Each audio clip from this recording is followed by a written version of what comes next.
ஒரு விமனுக்காகட்டும் ஒரு மென்னுக்காகட்டும் சமூகம் சரி, அவங்களுடைய ஃபேமிலியும் சரி ஒரு பெரிய சப்போர்ட் இருக்கும்.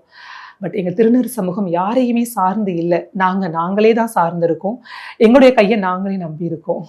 ஒவ்வொரு மணி ஆகட்டும், ஒவ்வொரு ரூபாய் ஆகட்டும், அதை நாங்களே சொந்தமாக சம்பாதிக்கணும்.